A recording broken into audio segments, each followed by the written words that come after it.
If you're buzzing with excitement about felting, but wondering how to wing it during summer, you're in the right hive. Today, we're all aflutter with gorgeous felted bees, butterflies, and moths created by our amazing community, and we've got some sun-sational prizes in store. The fairies have some special deals that are sure to brighten your day. We'll show you how to soak up the sun and make one-of-a-kind cyanotype art. Hi, I'm Melissa. I'm Amelia. I'm Marie. I'm Julia. Happy Woolly Wednesday! Hey everyone, we are so excited to celebrate with you today because we're celebrating summer solstice and generally summer and pollinators. And if you're here, make sure to comment in the live chat. And if you're watching later, make sure to comment down below because we always love to pull prizes. I have a prize. Yay! Let's see who won. All right. First prize. Congratulations to Michael Hubbard W7Q. Congratulations. All right. Oh, it's Michelle! I'm Michelle. Michelle, Congratulations. congratulations. I know that name. We're just pulling your leg. Yeah. She says, my husband always reminds me to not forget about Woolly Wednesday. Oh. I think he just likes to say it because it's such a fun name. Love you, gals. Oh, That's so sweet. Congratulations. Congratulations, Michelle. Michelle, not Michael. And also joining us this week is our unbelievably funny fairy in the field, Kayla. Hey there, everyone. Thanks so much for joining us today. Now, the fairies are abuzz with tons of goodies to share with y'all, but you know I got to sneak in a quick fairy funny first. So, what do sheep like to do in the summer? What do sheep like to do in the summer? They like to have barbecues. Thanks so much, everyone. I'll catch up with y'all next week. Have fun. Right. They're just like, Thank you for keeping it sunny, Kayla. We appreciate it so much. Now I'm thinking of food. Exactly. oh. Well, Yeah, what? I want to be inspired. Inspired? You deserve to be I deserve to be inspired. inspired, and I think that we have a lot of beautiful makes. Yes. We do. Let's check some out right now. This week's So Inspired is Summer Solstice and Pollinators. Oh, what do you guys think? Oh my gosh, I love the little bees on the blocks. That's such a great way to display them. And their little eyeballs and wings. It's so Oh, I cute. do love their little eyes. Yeah. So cute. I love them. Great little desk ornament, right? Yeah. Make you happy. And gift. Yeah, like a topper on a gift. Yeah. So cute. I love that sun, Kathleen. Yeah. I love the colors in the background. It's gorgeous. Yeah. It like has like a Northern Lights kind Right, of right, vibe right. to it. Mm-hmm. And then it almost looks like they like carved into the middle with those brighter fibers. Yeah. I really like that center. It's like a Yeah. ball of fire. And the rings coming out. Mhm. Yeah. Very cool. That's intense. I really like it. It's Yeah. gorgeous. Very beautiful. I'd love to see her process. You're right. Yeah.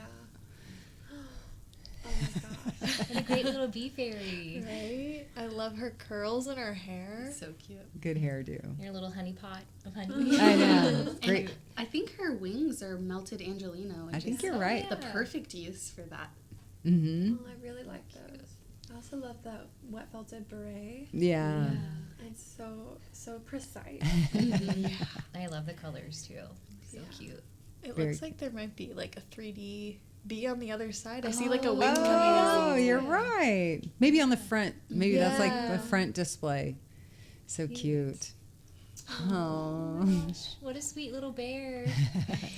That's Cookie, right? That's Cookie for sure. I love his, like the details, the little string for the wings on the bee and then all the beading on the sunflower. Yeah. It's a great little complete Mhm. piece, Very right? complete. I keep getting lost in the feathers on Pamela's Mm. bird. Yeah. Yeah. Cedar waxwing, right? Mhm. Yeah. It's And- amazing. Having a berry makes him so complete. Yeah. So The excited. open beak is a unique. Right? Yeah. Right. Takes some effort. Yeah. And the Mhm. stance, like the positioning. Yeah. Very active. Right. And accurate. Yeah. Whoa. Karen, I love, is this a necklace? Yeah. It looks Mhm. amazing. Yeah. multiple resists with an inclusion would be like a little marble or something all the way in the very center, and then she would have to do a resist around that to get that double layers. That's amazing. Mm-hmm.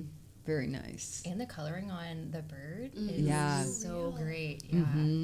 He looks like he's got a lot of different colors in there that really come together to make his wings. I wonder what is that, like a particular type of wren? I don't know what that bird is, but I also like that beautiful. He's out in nature. Yeah. For the photo. Yeah.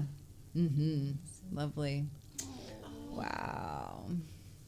Okay, now that's a 2D piece, right? The butterfly? Yeah. I mean, when I first glanced at it, I actually thought it was a 3D piece. Me too. You did? It definitely I'm not alone? jumps off that yellow background. And the shading and the highlights, just magnificent. I think they used maybe locks for the Yeah, flower, which looks is like really smart. Mm-hmm. Yeah. And what a great bowl, Christina. Yeah. So this would be Natasha's- from the Yeah, Felting a Natasha's bowl? class. Yeah. The little blue line right through it. I like the raw edge at the top. I don't think that's a cool choice. I think she's folded over. Can you see that line right there? I think it's folded over. Maybe it's not. Actually, maybe it's not. I think you're right because the inside is dark. I think you're right. Maybe it isn't.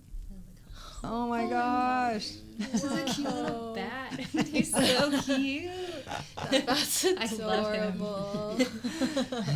His little face and his eyes are so good. Like the little detail or his eyelids. Yeah. Yeah. And what a gorgeous moth. Yeah. All these little fuzzies. Mm-hmm. Pretty amazing. That would have His taken lines some are so time. clean too. Yeah. And that would really take some time. Do you think that's all fiber? I wonder. Not sure for the legs at least, not fiber. Oh, no. But I mean, like the lines on the wings are Right. incredible. Oh. Right? Yeah. I love the contrast, I think, in that piece. So much Amazing. contrast. Yeah. Tiny little hummingbird. So that's Kiyoshi. He did the open-winged bird in the school. Yeah, very. Gorgeous. That would have taken some time. It's so small too, I and know. so detailed. You can see every feather. Yeah. And Ellen's little round bird. He's I just so know. cute. Adorable. He's- I love him. His He's tail's so very plump. sassy. I know, right? So cute. These are all so great for this week's theme, right? So Yeah. sweet. It's like the flowers and the pollinators and the birds, and that they all benefit. So sweet, y'all. Thank you. Those are so amazing. I know. I think I love the hummingbird. That was the details. the It's so hummingbird. great and cute. I think my favorite was that sun. Yeah. I love the Yeah. background and all the rainbows in it. Yeah. I love that one too. I love that big green moth that was on the wall. Oh. I really liked that, and I want to make an insect. I haven't felted an insect. Yeah. I'm just impressed with everyone. Each of these things, you could really tell that people were very connected to what they were making. It's like they really put themselves into it. So I'm sure I could just look at each one for, 20 minutes Right. and just ponder the inspiration. I love that moth with a lot of contrast because it seemed like it took a lot of effort. And yeah, they're all so beautiful, y'all. We love them so much. I love them, and then make sure to leave some love for them down Yes. below. Of course. Big hearts. Yeah, big hearts. Tell us what you love. What was your favorite? Yeah. We always pick winners from the live chat, but we Yes. also pick winners from down below. So make That's sure right. to comment, and After we the have show. pulled one right now. Woo-woo! Woo! So our second winner is, drum roll, honey roll, I don't know. Honey bun. Danielle Fitch 7860. Yay! Congratulations. And she says, y'all are wonderful. I started wet felting flowers a few weeks ago so I'd make my mom's Mother's Day gift. And she said she's excited to watch and learn. That's so yeah, sweet. so sweet. We love finding out what y'all are making, and this week the shop has been abuzz, and we haven't used that yet, with people in town because so many people are graduating. There's UT here and Texas State and other private colleges, so there's been so much activity in the shop, and we get to meet y'all, find out what you're making, how you found out about felting, help them just on their journey get going. And people have been trying both wet felting and needle felting, haven't they? So fun for us. So quick, we want to give a shout out to Dorothy from California who gifted us this beautiful bouquet. Yay, that we have her. Thank you, Dorothy. And your little felting club. So Dorothy has come to town several times because she had family here and would always buy stuff for her felting club. And we've gotten to meet a lot of people like that this week, honestly. It's just been such a treat for us. So we love seeing what you're up to, and thank you all for sharing that with us. We so appreciate it. And I think the fairies have some fun things for your summer felting adventures to share right now. This is our merino top pack, Dreaming of Summer. We have 6 lovely, bright, summery colors here. We have begonia, zinnia, sun, red, daffodil, and citrus. These packs are great for wet felting and nano-felting and some needle felting. Merino top is a smooth, fine fiber, so it'll always felt flat and smooth. It's great for wet felted wearables like hats, scarves, or wrist warmers. And we just know you'll have so much fun with all these bright, fun colors. This is Apple Orchard. This is one of our specialty designer packs that comes with a hand-picked assortment of warm, vibrant colors. We really like this pack because you can wet felt with it, even nuno felt. You might try spinning yarn with it, or even carding up a nice bat. In this pack, we see lots of colors that remind us of things you would find in maybe an apple orchard or just apples themselves.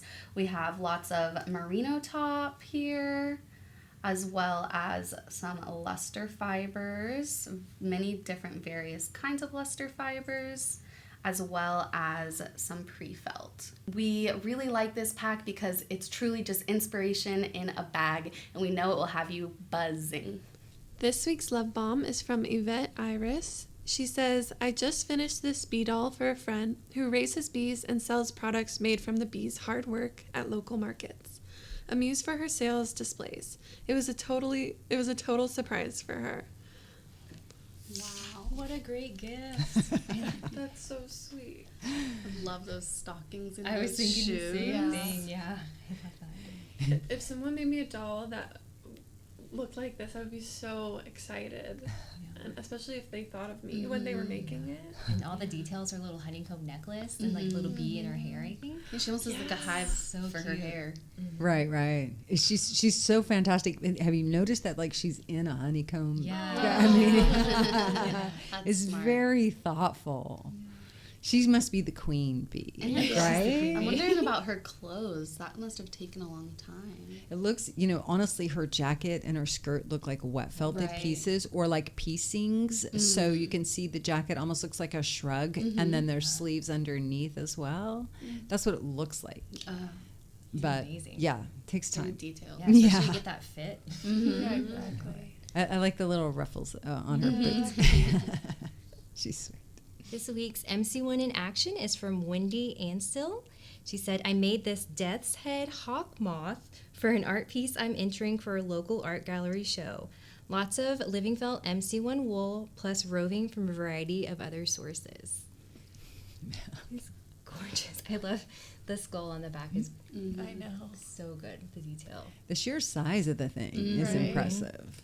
I really like the patterning on the belly. I like the body of the moth. That's what I was thinking too. That vibrant and blue. I feel like maybe that part's needle felted and the wings might be wet felted. Yeah, they look like they're wet felted. Maybe it's a combination, like needle felting things in place, and then you wet felt the fabric.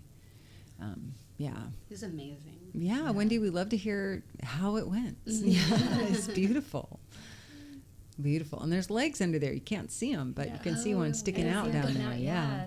I wonder how she's going to display them hanging over something. Yeah. Beautiful, Wendy. So inspiring. Hey guys, some crafts are really just made for summer, Yes, right? definitely. We have a little something for you today to help you get out of your studio, Yes. as Emily said, and make something, and then you can get back to your studio and play with it even more. Definitely. Right? So we want to talk to you about cyanotype printing. We've had so much fun with this. This is a great little sample of something we made, and really, when you kind of begin playing with them, it's sort of like see what happens, decide what to do. Experiment. Cyanotype is kind of interesting, right? Yeah, cyanotype is UV light reactive. It's one of the very first photographic developments, and it's a really amazing tool that people used for a really long time, and now we just have fun with it. So. Yeah, and I love the blue colors because it really reminds me of like indigo dyeing, but without all the mess. Oh, yeah. The supplies are super easy. You don't really need all that much. What's the first thing we need? The sun. Yeah. Or you could use a UV light bulb, Yes, you could. but it's more fun in the sun. Yeah. If you want to work indoors or it's winter, whatever, you can get a UV light. But the sun midday, ideally, because you want the direct sun. Right. And start with flat designs, really. The bulkier you get, the more you're going to cast shadow or what. So we're going to give you a quick rundown on the process. Besides the sun, you're going to need your cyanotype pre-treated fabric, and we sell that here in packs of 10 or 30. We also have some other cyanotype kits that come with the chemicals if you wanted to treat a fabric of your own, like a t-shirt or pants or pillowcase, really anything. But and you can even get a whole start. kit. Yeah, if toe in the water, or you want to do a group project like a camping or family picnic or just a girls' party or something, start with just these fabrics. That's what we've done. We've had so much fun. Besides the sun and the fabric, we've come up with these little boards, and we'll link to this, you know, for the Amazon. And what we like about it is it's a bigger board, so your little treated fabric will fit right in between, and just some clamps, and then a plexiglass. Right, and the plexiglass is good because if you're using 3D objects like flowers or something, it'll just hold it nice and tight so they don't blow away in the wind, because then you wouldn't get your print. And you don't have to fuss with glass. Right. True. What you're going to do is create your design. Now, we've done them with botanicals, and we have some examples we can show you here. Just buying like flat botanicals. We bought them on Amazon. You can get lots of those there. Collect some. Yeah, florals and flat things or leaves from your yard. But you could also print on transparencies. Right. Or you can have fun with Sharpies. Yeah, draw your own design and get fun with it. I know for mine, I just put everybody in my family's name on like a little tree. So it could be very personal. Right. Or something like interesting to you. Right. So your line should be thick enough, and you'll experiment with it and have fun, see how that works. But your line should be thick enough, and then also if you go with black, you're more likely to get this is a resist, so this is going to be what shows white. Right. And if you go blue, it's going to bleed through. Blue bleeds through. That's a good reminder. So just have fun with that. Now, when you're laying out your design, whether you're drawing it or whether you're using the botanicals, you want to do that indoors, away from like sun coming in the windows and stuff. We don't do anything here. We have all these overhead lights in the main studio, and regular lighting is fine. Yeah, regular lighting was just fine. So you don't have to lay it out in a closet. You don't. Definitely. But you don't want to be at the picnic table and lay it all out, because the fabric will start developing right away. Right. And then you're going to take the whole piece and put it out in the sun. Right. And you'll wait about 15 minutes and let it develop. Yes. You don't want to wait too long, because as the sun moves, if you have 3D objects, they're going to look a little distorted or may not even show up, or blurry. Yes. So you want to kind of stick to that 15 minutes. And again, you'll experiment and see what works best for you and the time of day that you're in, because it could be different depending on what day it is, a little cloudy, which hopefully not. But you need those UV rays, so direct overhead sun is ideal. And then you bring your piece in after 15 minutes and rinse it out in cold water. And that's when you'll see your design show up. Yes, your design will start to show up. And if you want to get it really blue like ours, then you just develop it in a little bath with water and just a couple of capfuls of hydrogen peroxide. And it's going to blue up. Right, that was one of the best tricks Marie taught me, actually, because I love making cyanotypes, but they were never this dark, deep blue. So if you want them this color, I really think that's the best. And let's show them the back too, real quick, so you can see the back is really light. So when your paper might, or your fabric might be a little bluer when you pull it out of the package. It may or may not. It may look light. It may look blue. It won't be this dark. Okay, well, once you've rinsed it, you can set it out to dry and maybe experiment with it. This fabric is really fun. It's another fiber, so it'd be interesting to see how it works. And maybe use it in a book cover for your pressed flower great journal. Idea. I'm going to sew with it. Yeah, it's a pretty tight woven fabric, so needle felting with it might pucker, but I'm interested to see. You might experiment with it. I'll let you guys know. Cyanotype is so much fun, y'all. We hope you get out into the sun this summer and play with it a little. So when you buy your Cyanotype products with us, make sure you grab this free download, and it'll walk you through all the steps that Emily and I shared with you. As well as some fun facts. There you go. It's so fun hanging out with y'all. And you know what? We just are so excited with finding out what everyone's felting. We want to know, what are you felting this summer? Yeah. Let us know below. Yeah, let us know down below. We're going to have some more fun, summery, sun stuff to share with y'all, so stick around. But in the meantime, tell us what's on your bucket list. Yeah. I love wet felting in the summer because you can do it outside. Yes. It's a blast, and you can be in the sun, get your vitamin D. Wear your sunscreen. Yes. And your bikini. Yeah, right. If y'all are interested in any of the goodies we showed you, follow the links down below. Yes. And if you're interested in some more fun summer projects, check out this next video. Bye. Bye.